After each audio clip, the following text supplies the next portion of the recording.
VM സാദിഖലിയാണ്. ഞാനടുത്തൊരു അതിമനോഹരമായിട്ടുള്ളൊരു ചിത്രത്തിൻ്റെ story പറയാൻ വേണ്ടിയിട്ടാണ് ഞാൻ വന്നിട്ടുള്ളത്.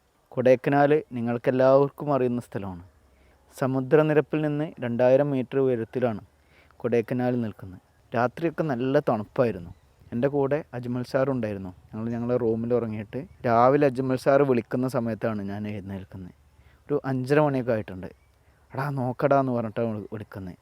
എന്തായിരുന്നു ആ ദൃശ്യം എന്നറിയോ? ഒരു ചന്ദ്രൻ്റെ ഒരു കല ഒരു തേങ്ങാപ്പൂള് പോലെ നിൽക്കുകയാണ്.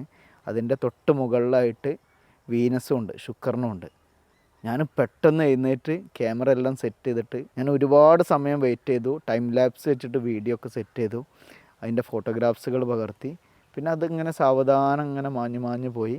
ഗോൾഡൻ നിറത്തിൽ ആകാശം ഇങ്ങനെ തെളിഞ്ഞു വന്നു. പിന്നീട് കാണുന്ന കാഴ്ച സൂര്യനിങ്ങനെ ഉദിക്കുന്ന കാഴ്ചയാണ്. സൂര്യനിങ്ങനെ ഉദിച്ച് പൊന്തി വരുന്ന സമയത്ത് കൊടൈക്കനാലിലുള്ള ഗ്രാമങ്ങളിങ്ങനെ സ്വർണ്ണ കളറിൽ ഇങ്ങനെ പ്രകാശിക്കുന്നതാണ്. കിളികളൊക്കെ ഇങ്ങനെ പാറിപ്പോകുന്നുണ്ട്. ഞാനതിൻ്റെ ഫോട്ടോഗ്രാഫ്സ് എടുത്തിട്ടുണ്ട്. അതിൻ്റെ പുറമെ ഞാൻ ആ ബാക്ക്ഗ്രൗണ്ടിൽ നിൽക്കുന്നൊരു ഫോട്ടോ അജ്മൽ സാറും എൻ്റെ പകർത്തിയിട്ടുണ്ട്. എന്തൊരു സന്തോഷമായിരുന്നു അറിയോ. ഫോട്ടോഗ്രാഫിക്ക് ഏറ്റവും ബെസ്റ്റായിട്ടുള്ള സമയം 2 സമയത്താണ്. ഒരെണ്ണം രാവിലെയും മറ്റൊരെണ്ണം വൈകുന്നേരമാണ്. ഗോൾഡൻ ഹവർ എന്നാണ് ഈ ഒരു സമയത്തിന് പറയുന്നത്. സൂര്യൻ ഉദിച്ച് ഒരു 9 മണി വരെ ആവുന്ന സമയത്തിനെയാണ് ഗോൾഡൻ ഹവർ എന്ന് പറയുക.